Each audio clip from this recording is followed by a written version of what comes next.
तो हम लोग जो पढ़ेंगे ना इलेक्ट्रॉन ट्रांसपोर्ट सिस्टम।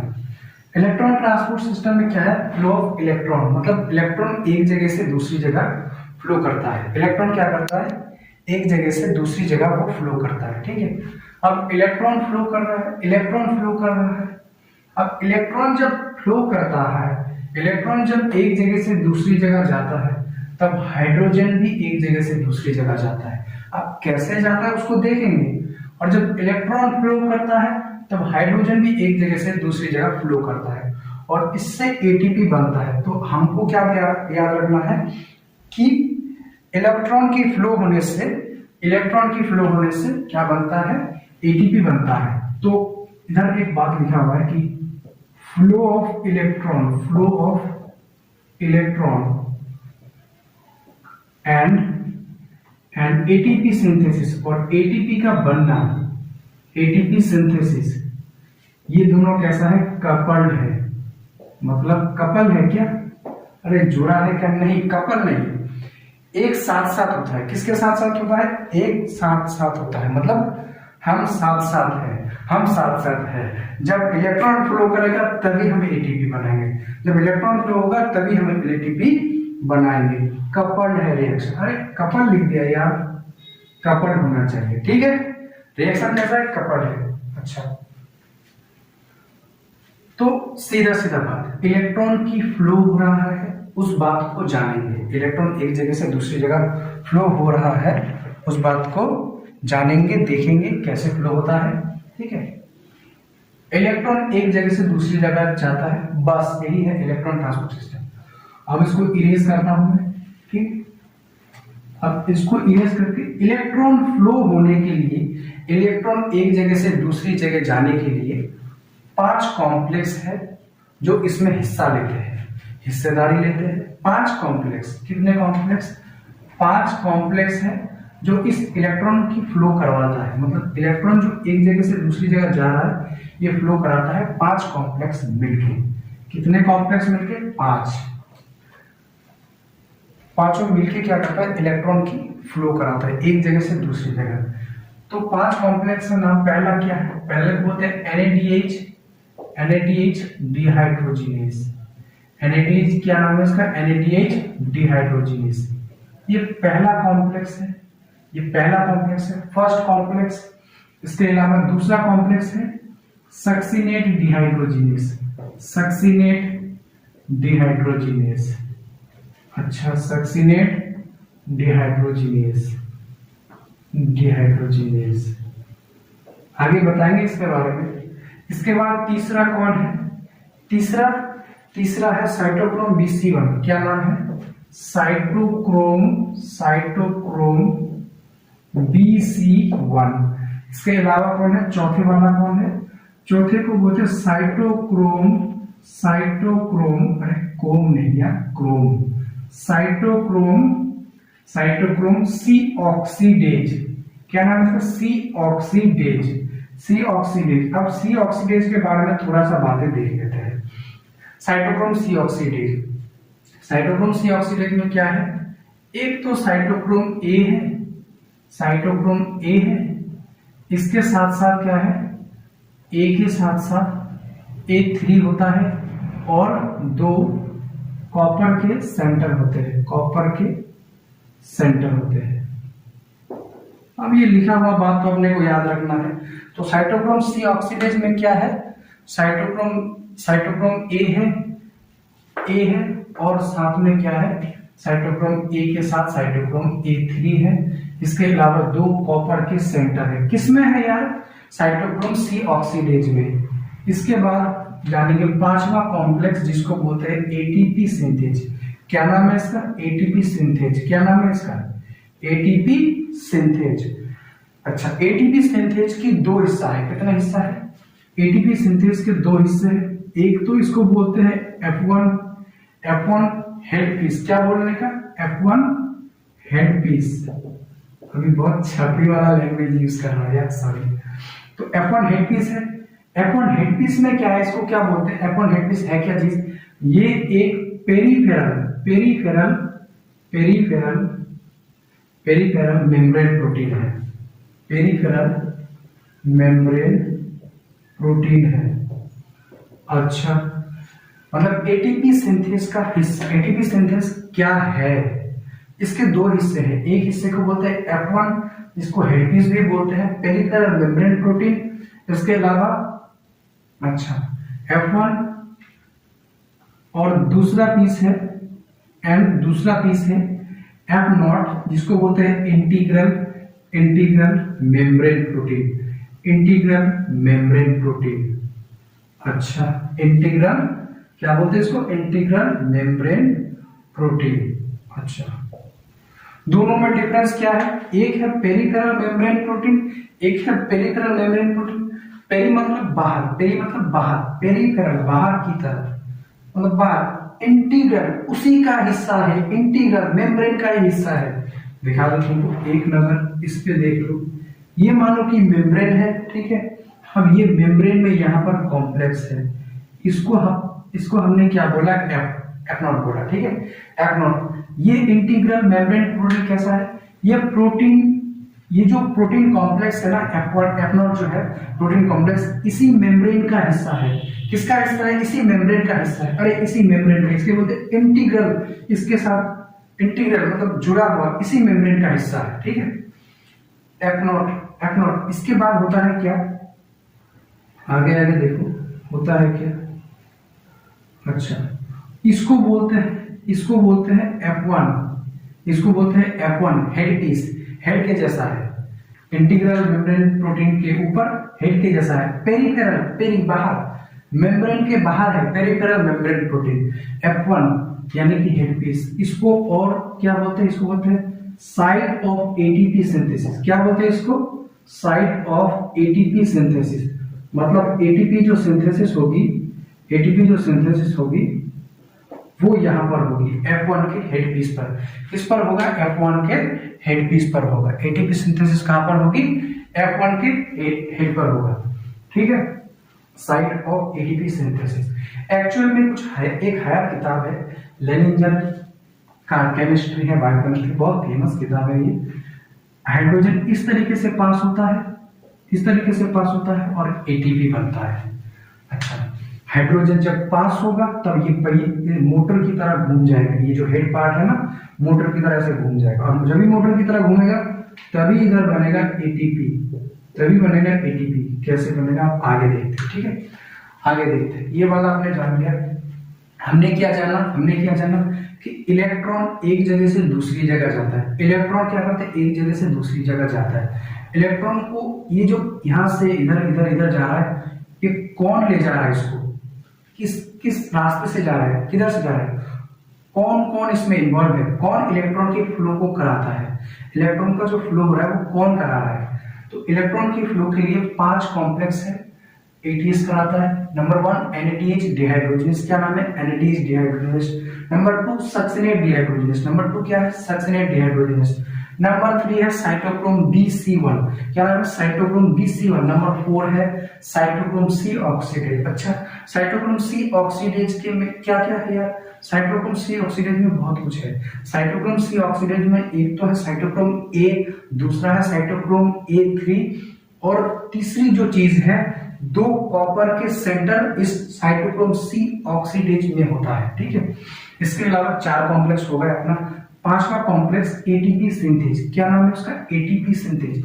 अच्छा, ये ATP सिंथेज क्या है, ATP सिंथेज 2 हिस्सों से बनता है। ATP सिंथेज कितने हिस्सों से बनता है, 2 हिस्सों से बनता है। अच्छा, एक को क्या बोलते हैं, एक को बोलते हैं F0 को क्या बोलते हैं, इंटीग्रल मेम्ब्रेन प्रोटीन, मतलब मेम्ब्रेन का ही हिस्सा है। इंटीग्रल, इस बात को याद रखना है। F0 क्या है, integral membrane protein. F0 integral membrane protein. F1 head piece, peripheral membrane protein. Integral membrane protein, peripheral membrane protein, integral membrane protein, peripheral membrane protein. F1 head piece, peripheral, head है बाहर। अच्छा, ये 5 complex के बारे में तो जान लिया। अब 2-3 चीज ऐसे भी है जिसको भी जानना है, जैसे कि UQ, इसको बोलते हैं यूबी क्विनोन। क्या इसको बोलते हैं, यूबी क्विनोन। अच्छा, यूबी क्विनोन, यूबिक्विनोन, जब ये दो हाइड्रोजन लेकर रिड्यूस हो जाते हैं, रिड्यूस बाय टू हाइड्रोजन, जब ये हाइड्रोजन को लेकर रिड्यूस हो जाते हैं दो हाइड्रोजन के एटम, UQH2 में बदल जाता है। ये दो हाइड्रोजन लेकर रिड्यूस हो चुका है, ठीक है, रिड्यूस हो चुका है, रिड्यूस हो रहा है, इसका रिडक्शन हो रहा है, ठीक है, यूबिक्विनोन का रिडक्शन हो रहा है दो हाइड्रोजन से, तो इसको बोलते हैं यूबिक्विनोन, यूबिक्विनोन। अच्छा, तो इसमें इलेक्ट्रॉन ट्रांसपोर्ट सिस्टम में और छोटे छोटे कुछ चीजें हिस्सा, प्रोटीन कॉम्प्लेक्स हिस्सा लेते हैं। यूबिक्विनोन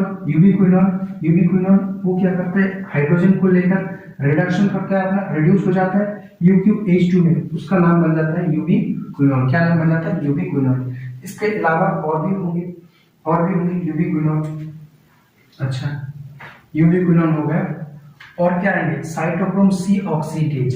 अच्छा, C ऑक्सीडेज तो होगा, साइटोक्रोम C, क्या नाम है उसका, साइटोक्रोम C। अच्छा, साइटोक्रोम C क्या है, cytochrome C small protein complex है। ये क्या है, स्मॉल प्रोटीन कॉम्प्लेक्स, क्या है, छोटा सा प्रोटीन कॉम्प्लेक्स है यार, कुछ नहीं है, बहुत बड़ी थोड़ी ना है, छोटी सी जो प्रोटीन कॉम्प्लेक्स है, स्मॉल प्रोटीन कॉम्प्लेक्स, इस बात को याद रखना है। साइटोक्रोम C जो है स्मॉल प्रोटीन कॉम्प्लेक्स है, साइटोक्रोम C छोटा सा प्रोटीन का कॉम्प्लेक्स है, मतलब प्रोटीन से बना हुआ कॉम्प्लेक्स है। अच्छा, स्मॉल प्रोटीन कॉम्प्लेक्स ये क्या है, अच्छा, लोकेटेड इन, कहां पर लोकेटेड,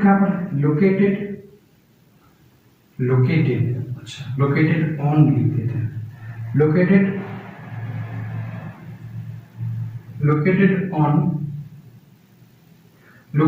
इन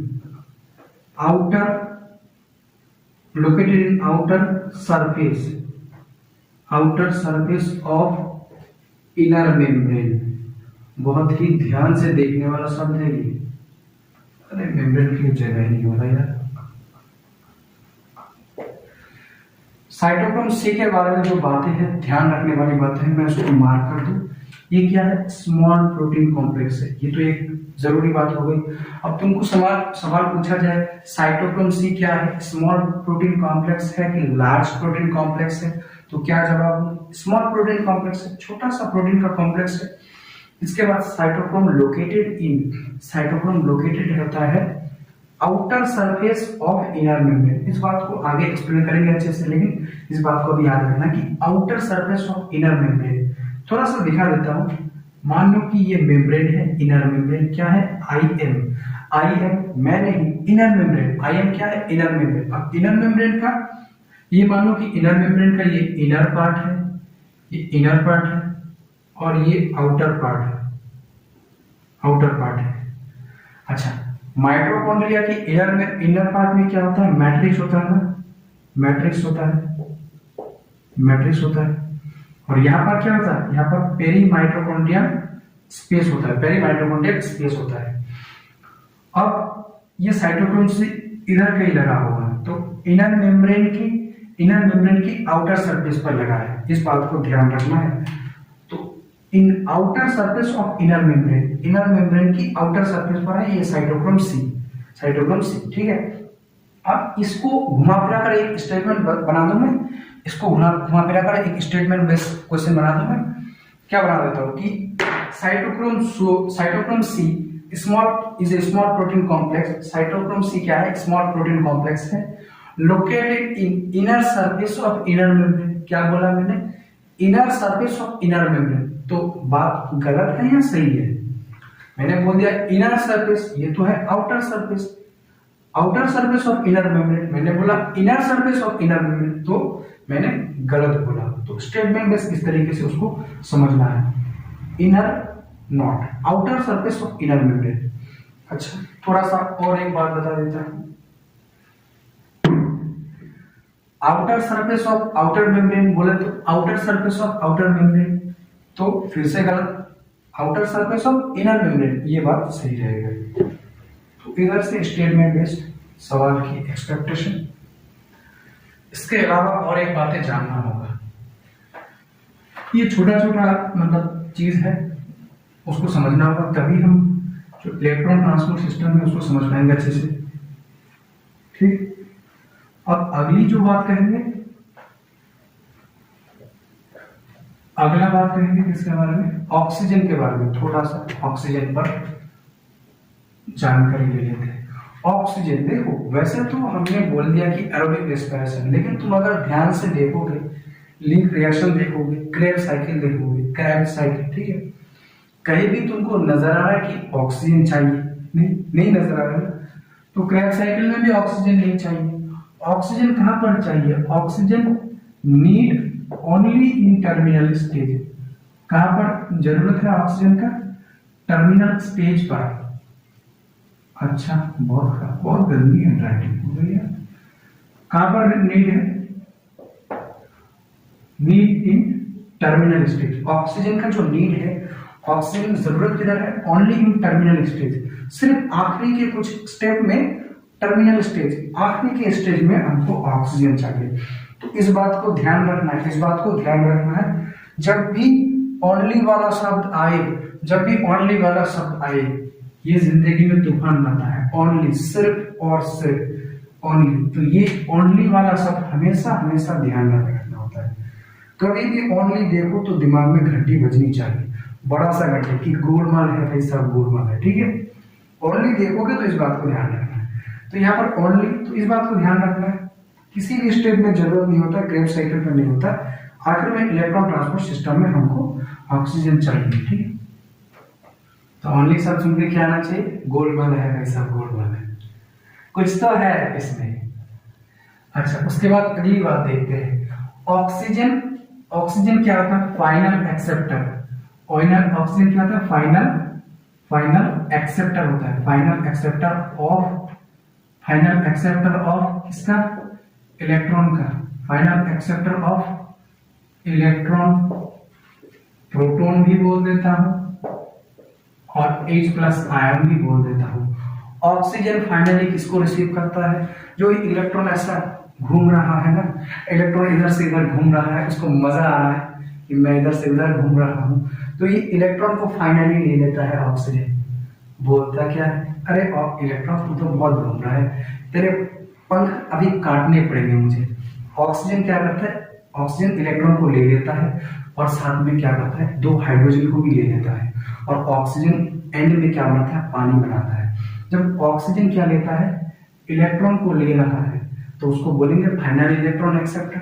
अब जब वो हाइड्रोजन को ले रहा है तो हाइड्रोजन एक्सेप्टर, H+ एक्सेप्टर। इसके अलावा हाइड्रोजन में प्लस सिंबल है ना, तो इसको हम प्रोटॉन भी बोलते हैं, तो प्रोटॉन एक्सेप्टर। तो ऑक्सीजन फाइनली क्या हो गया? ऑक्सीजन इलेक्ट्रॉन एक्सेप्टर हो गया, ऑक्सीजन प्रोटॉन एक्सेप्टर हो गया, ऑक्सीजन H+ एक्सेप्टर हो गया, यानी कि हाइड्रोजन आयंस के भी एक्सेप्टर बन गए। तो ये क्या से क्या बन गए, अभी देखते हैं हम क्या से क्या बनेंगे।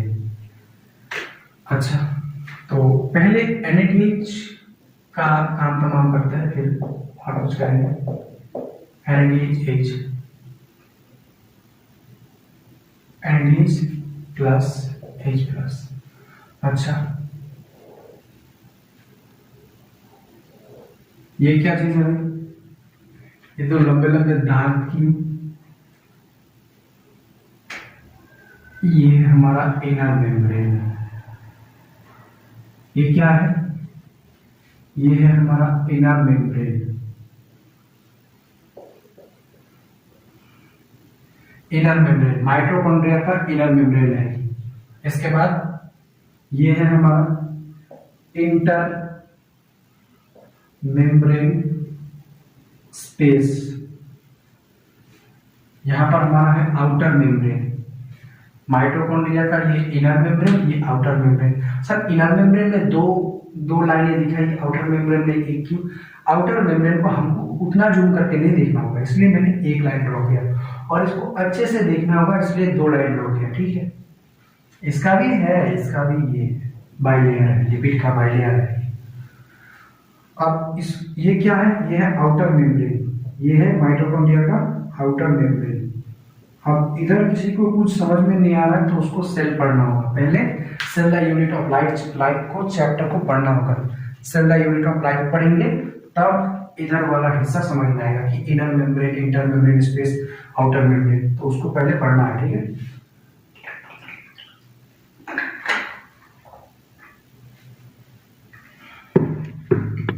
तो उसको पहले वो समझना है, ठीक है।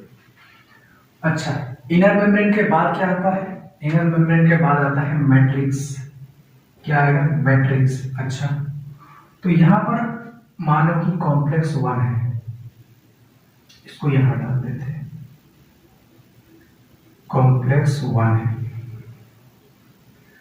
कॉम्प्लेक्स 1 ये है हमारा कॉम्प्लेक्स 1। कॉम्प्लेक्स 1 में क्या बोलते हैं इसको? NADH dehydrogenase. तो यहां पर आता है NADH प्लस H प्लस, ठीक है। अब ये यहां पर आके NAD प्लस में कन्वर्ट हो जाता है। NADH प्लस H प्लस से हाइड्रोजन को निकालता है और NAD प्लस में कन्वर्ट हो जाता है, ठीक है। अब जब ये NADH को देखते हैं, NADH है ना, अच्छा NADH है, तो इसको हम कैसे लिखेंगे? इसको हम ऐसे लिखते हैं NAD, मैं समझाने के लिए कर रहा हूं, ठीक है। NAD प्लस H, अच्छा ऐसे लिख सकते हैं। H को सिर्फ अलग कर दिया, कोई दिक्कत नहीं। उसके बाद क्या करना है? उसके बाद इसको ऐसे लिख सकते हैं क्या?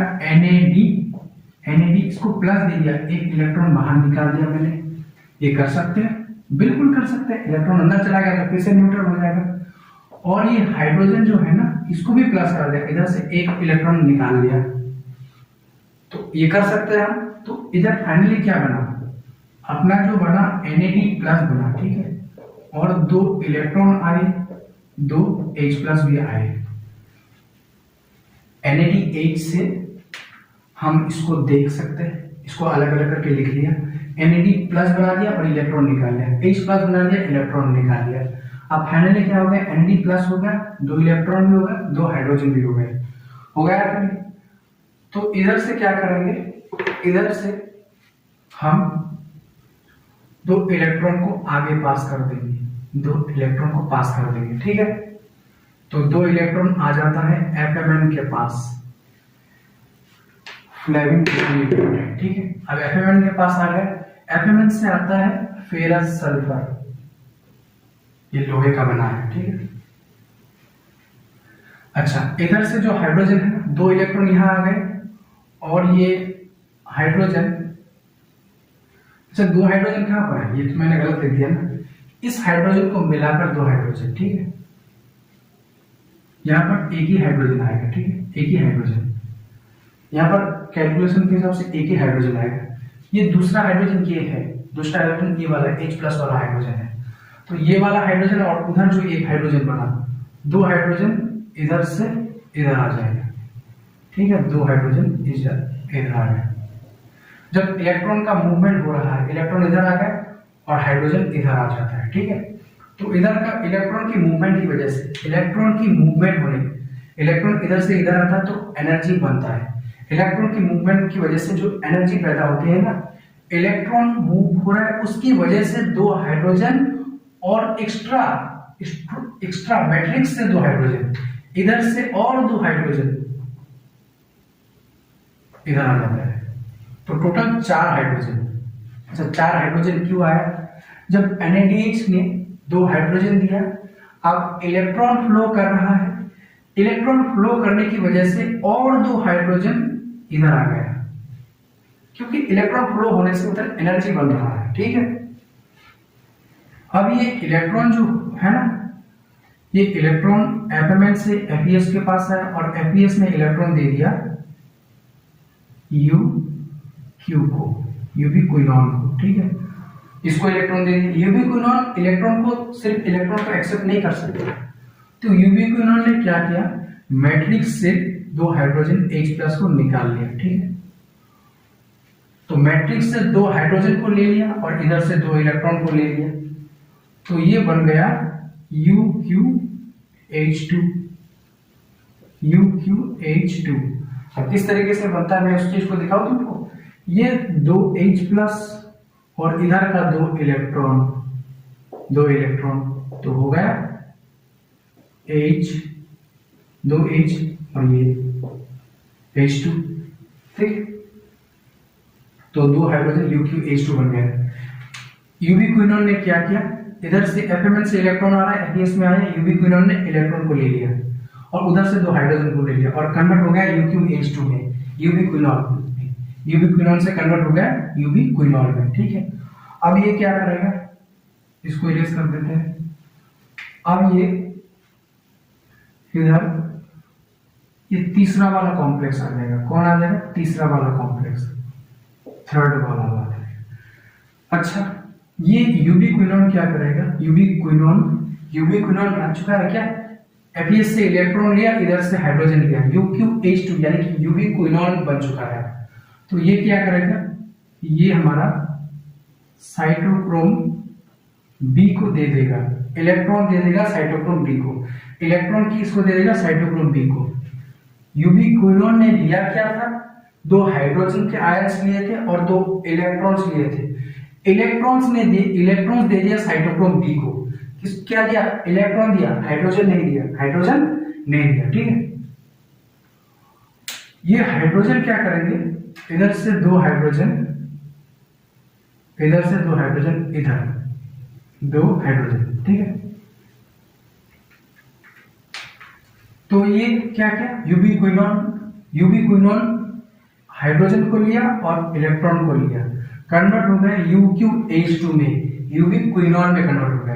अब ये यूबिक्विनोन क्या करेगा, दो इलेक्ट्रॉन साइटोक्रोम बी को देगा और दो हाइड्रोजन आयंस इस तरफ भेज देंगे, ठीक है। तो ये दोबारा फिर से बन जाएगा UqH2 बन जाएगा, ठीक है, दोबारा UqH2 बन जाएगा और ये UqH2 से यूबिक्विनोन से यूबिक्विनोन बन जाएगा और ये यूबिक्विनोन दोबारा तैयार है इधर से इलेक्ट्रॉन्स को रिसीव करने के लिए। अच्छा, अब साइटोक्रोम बी से इलेक्ट्रॉन आ गया FeS के पास, फेरस सल्फर के पास, और इधर से आ गया साइटोक्रोम C1 के पास, इलेक्ट्रॉन आ रहा है। जब ये इलेक्ट्रॉन की मूवमेंट हो रहा है उसकी वजह से ये वाला हाइड्रोजन और मैट्रिक्स से दो हाइड्रोजन और मिलकर टोटल 4 हाइड्रोजन मैट्रिक्स से आता है इंटरमेम्ब्रेन स्पेस पर। तो इस बात को याद रखना है, जब इधर इलेक्ट्रॉन फ्लो हो रहा है तो 4 H+ आयन मैट्रिक्स से इंटरमेम्ब्रेन स्पेस पर, जब इधर से इलेक्ट्रॉन की फ्लो हो रहा है तो 4 H+ आयन मैट्रिक्स से इंटरमेम्ब्रेन स्पेस पर। ये मैट्रिक्स है, इधर से H+ आयंस इधर आ रहा है, इधर से H+ आयंस इधर आ रहा है, ठीक है, हो गया। अब ये साइटोक्रोम C1 क्या करेगा, इलेक्ट्रॉन तो इस रास्ते से आ रहा है, साइटोक्रोम C1 करेगा, ये इलेक्ट्रॉन दे देगा साइटोक्रोम C को, ठीक है। और साइटोक्रोम C अपना इलेक्ट्रॉन आगे भेजेगा। साइटोक्रोम C के बारे में हमने क्या जाना, साइटोक्रोम C क्या है, स्मॉल प्रोटीन कॉम्प्लेक्स है, छोटा सा प्रोटीन का कॉम्प्लेक्स है। अब ये cytochrome protein small protein complex है और क्या बात बताया था मैंने, located in outer surface of inner membrane. ये इनर मेम्ब्रेन है, उसका ये आउटर बाहर वाला सरफेस और ये इनर वाला सरफेस है, इधर मैट्रिक्स है और इधर outer surface inter membrane space है। तो इनर मेम्ब्रेन के आउटर सरफेस पर, इनर मेम्ब्रेन के आउटर सरफेस पर है ये साइटोक्रोम C। क्या है, स्मॉल प्रोटीन कॉम्प्लेक्स, छोटा सा प्रोटीन का कॉम्प्लेक्स है साइटोक्रोम C। और मोबाइल इलेक्ट्रॉन कैरियर, इलेक्ट्रॉन को लेकर मूव कर सकता है, इधर से इलेक्ट्रॉन लेगा उधर पहुंच जाएगा। इनर दे देता हूं, ठीक है।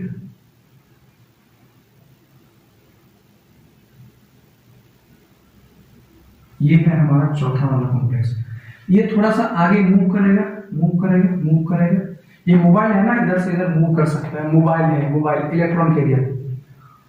और ये मूव करके फाइनली इलेक्ट्रॉन दे देगा कॉपर को, ठीक है, कॉपर के एक सेंटर को, कॉपर के एक सेंटर को इलेक्ट्रॉन दे दिया। अब कॉपर ए ने इलेक्ट्रॉन दे दिया साइटोक्रोम ए को, ठीक है। अब साइटोक्रोम ए इलेक्ट्रॉन देगा साइटोक्रोम A3 को, ठीक है, दे दिया। अब साइटोक्रोम A3 इलेक्ट्रॉन देगा कॉपर बी को, कॉपर बी को, ठीक है। साइटोक्रोम ने क्या किया, A3 ने कॉपर बी को दे दिया। अब जब कॉपर बी को दे दिया साइटोक्रोम बी, अब कॉपर बी से इलेक्ट्रॉन कौन लेगा, ये ऑक्सीजन लेगा इलेक्ट्रॉन, ठीक है। ऑक्सीजन ले लिया 2 इलेक्ट्रॉन। इसके अलावा ऑक्सीजन स्ट्रोमा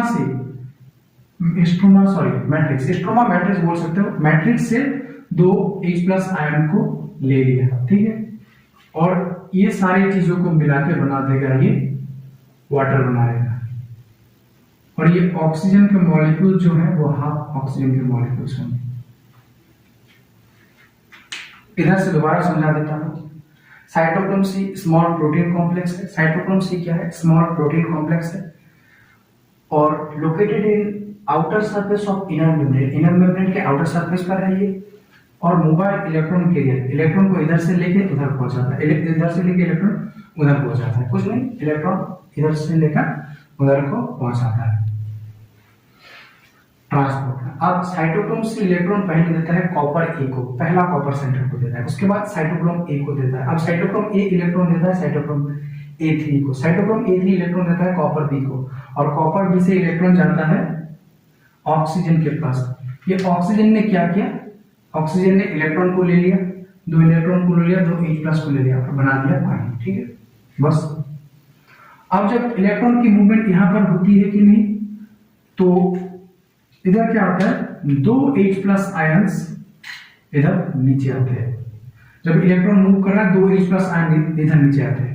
लेकिन एक बात तुम याद रखना, जिधर भी इलेक्ट्रॉन का 2 इलेक्ट्रॉन का फ्लो हो रहा है, 4 हाइड्रोजन का भी फ्लो होता है। जैसे देखो इधर इलेक्ट्रॉन का फ्लो हो रहा है तो 4 हाइड्रोजन के एटम H+ आयंस इधर आ गए, इधर इलेक्ट्रॉन का फ्लो हो रहा है तो फिर से 4 H+ आयंस इधर आ गए, 4 हाइड्रोजन आयंस इधर आ गए, फिर इधर इलेक्ट्रॉन्स का फ्लो हो रहा है, इधर भी 4 ही आ रहे थे, 4 ही आता, लेकिन इधर 2 H+ आया क्योंकि इधर 2 H+ इस्तेमाल हो गया इलेक्ट्रॉन के फ्लो की वजह से। तो इस बात को थोड़ा सा गौर करके याद रख सकते हो। इसके बाद तो NADH की वजह से कितने H+ आए, NADH की वजह से 10 H+, इधर 4 4 2 8 सॉरी 4 4 8 और 2 10, ये 10 प्रोटॉन H+ स्ट्रोमा यानी मैट्रिक्स से इधर आ गया, इंटर मेम्ब्रेन स्पेस पर आ गया। 4 H+ और 2 H+, 4 4 8 और 2 10, 10 H+ मैट्रिक्स से आ गया, मैट्रिक्स से किधर आ गया, inter membrane space, peri mitochondrial space में। और ये तो हो गया NADH की वजह से आ गया। और जब ये H+ बहुत ज्यादा हो गया है, H+ बहुत ज्यादा हो गया, H+ ज्यादा हो गया, ये सारे H+ क्या करेंगे, इधर से ये F0 से, और F0 के साथ है ये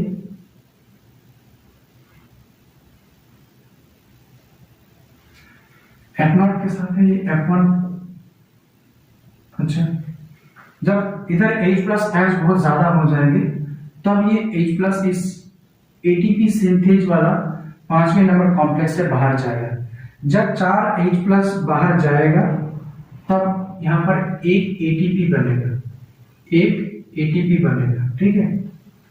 ATP कैसे बनेगा, यहां पर पहले से मौजूद ADP एडेनोसिन डाइफॉस्फेट के साथ एक इनऑर्गेनिक फॉस्फेट जुड़ जाएगा, एडेनोसिन डाइफॉस्फेट के साथ एक इनऑर्गेनिक फॉस्फेट जुड़ जाएगा और ATP बन जाएगा। अच्छा, दोबारा बता देता हूं, इधर H+ आयंस नीचे आ रहा है ना, मैट्रिक्स से इधर आ रहा है तो H+ आयंस बहुत ज्यादा हो गए। इधर से 4 H+ आयंस इस ATP सिंथेज 5 नंबर कॉम्प्लेक्स से बाहर जा रहा है। जब 4 H+ आयंस बाहर जाता है कि नहीं, इधर भी एनर्जी प्रोड्यूस होता है और इसकी वजह से ये जो F1 पार्टिकल से ये मोटर की तरह घूम जाता है। जब ये मोटर की तरह घूमता है तब इधर एडेनोसिन डाइफॉस्फेट और इनऑर्गेनिक फॉस्फेट ये दोनों साथ जुड़ के, ये डाइफॉस्फेट है और ये फॉस्फेट है, ये दोनों साथ मिलके एडेनोसिन ट्राइफॉस्फेट बना देता है, ठीक है। और ये है हमारा 5वां कॉम्प्लेक्स ATP सिंथेज। तो इधर NADH में 10 H+ मूव कराता है, मतलब ये अराउंड 2.5 ATP बनाता है। इसको अप्रोक्सीमेट करके 3 ATP बोलते हैं, ठीक है। अब 2.5 क्यों? 10 H+ मूव करा रहा है, 10 H+ को 4 से डिवाइड करो तो 2.5 आंसर आएगा, क्योंकि 10 जब इधर से 10 हाइड्रोजन H+ आयन जाएंगे तो 2.5 ATP बनता है। अब 2.5 कुछ नहीं होता, इसलिए हम उसको अप्रोक्सीमेटली 3 ले लेते हैं, अप्रोक्सीमेटली 3 ATP ले लेते हैं। और एनसीईआरटी में लिखा गया है कि 3 ATP बनते हैं NADH के इलेक्ट्रॉन डोनेट करने से। तो इसको और क्या एक्सप्लेन करें?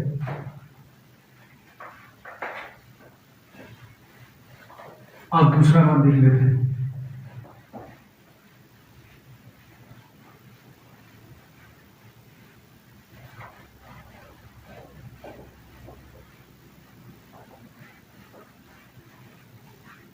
अब आता है हमारा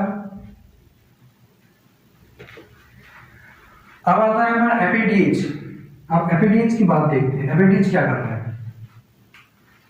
FADH अब कौन इलेक्ट्रॉन डोनेट करेगा? FADH2, ये अब इलेक्ट्रॉन डोनेट करेगा, ठीक है, FADH2। तो यहां पर फिर से वही खेल खेलना होगा हमको। तो ये हमारा है इनर मेम्ब्रेन, अब इसको ज्यादा डिटेल्स में नहीं लिखेंगे। और ये है इंटर मेम्ब्रेन स्पेस या फिर पेरीमाइटोकॉन्ड्रियल स्पेस, ये है आउटर मेम्ब्रेन, ये है आउटर मेम्ब्रेन। ये क्या है? ओमनी, आउटर मेम्ब्रेन, ठीक है।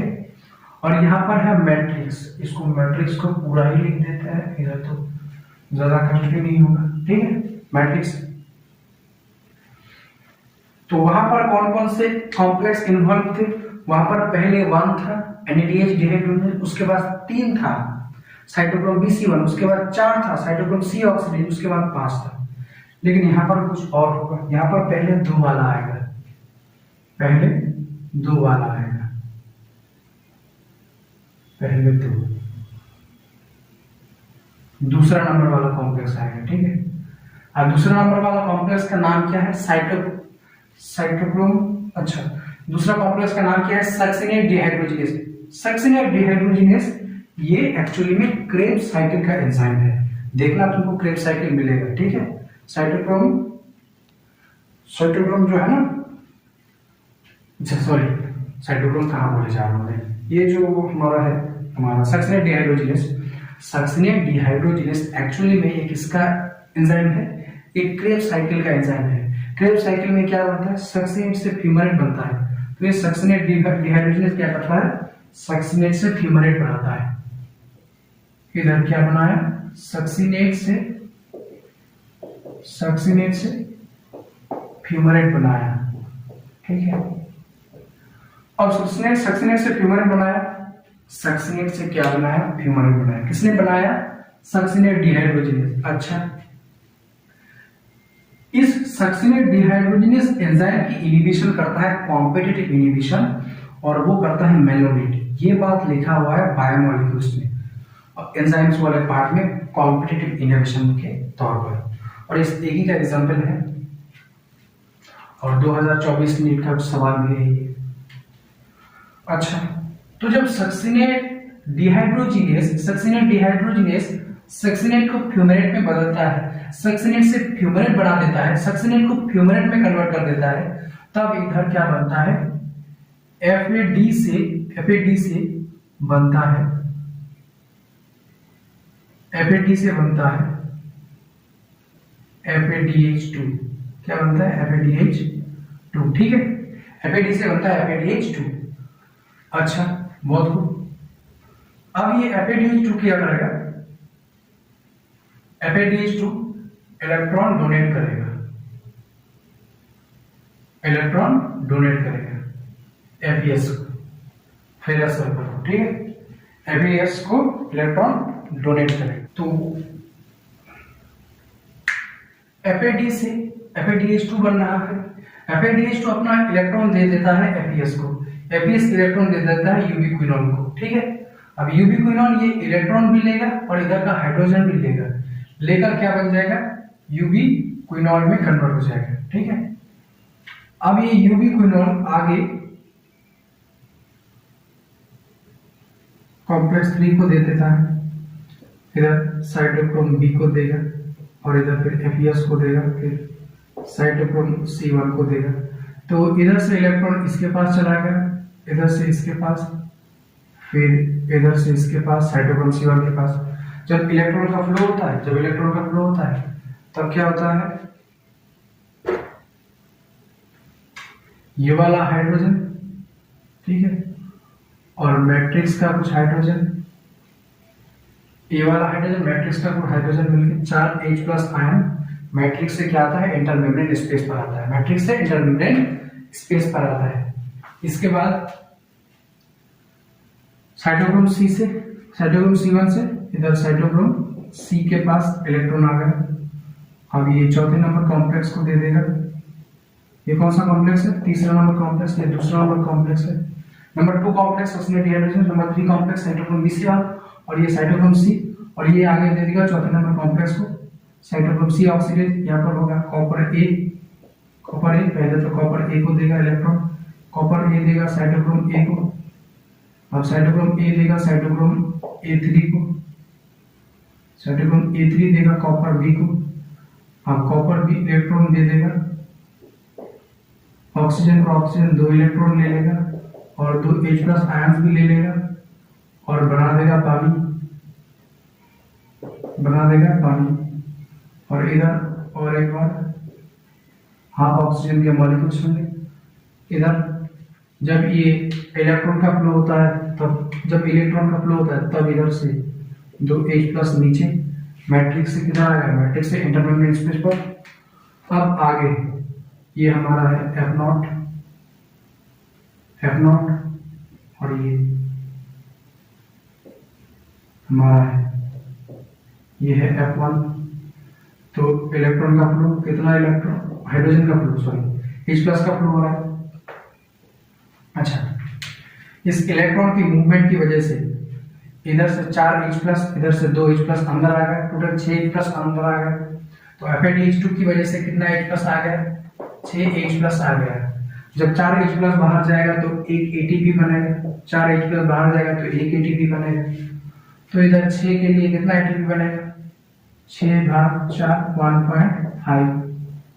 तो 6 H+ की वजह से 1.5 ATP बनता है, 1.5। इसको अप्रोक्सीमेट करके 2 ATP कंसीडर करते हैं। ठीक है, तो FADH2 के हाइड्रोजन और इलेक्ट्रॉन डोनेट करने से FADH2 जब इलेक्ट्रॉन डोनर बनते हैं, FADH2 जब इलेक्ट्रॉन डोनर बनते हैं तब 2 ATP बनता है, और NADH प्लस H+ जब इलेक्ट्रॉन डोनर बनते हैं तो 3 ATP बनते हैं। इस बात को याद रखना चाहिए।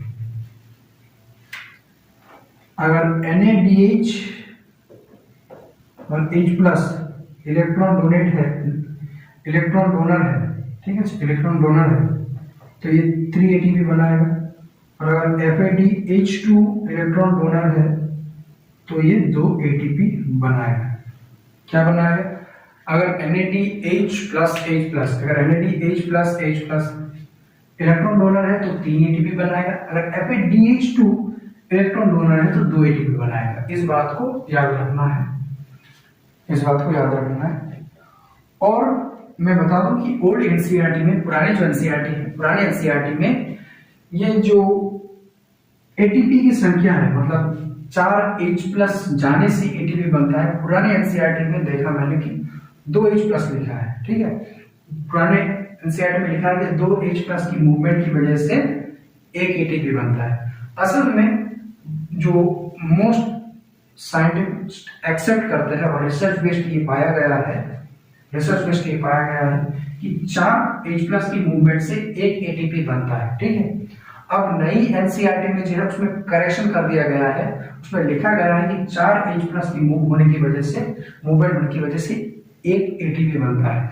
लेकिन नई एनसीईआरटी पर भी थोड़ा सा मिस्टेक है, अभी भी बोल सकते हैं मिस्टेक है। वो इमेज पर जो उसने डायग्राम चिपकाया है ना, उस डायग्राम में लिखा है कि 2 H+ मूव हो रहा है तो एटीपी बन रहा है, और उधर पास में तुम्हें नोट करके लिखा मिलेगा कि 4H प्लस पास होने से 4H प्लस पास होने से एक एटीपी बनता है। तो तुमको यार इस बात को याद रखना कि 4H प्लस पास होने से एक एटीपी बनता है, ठीक है। पुराने एनसीईआरटी में 2H प्लस थे। हाँ बस अपना ये इलेक्ट्रॉन ट्रांसपोर्ट सिस्टम खत्म, ठीक। अब आगे कुछ नहीं बचा, अब इसको पढ़ना है।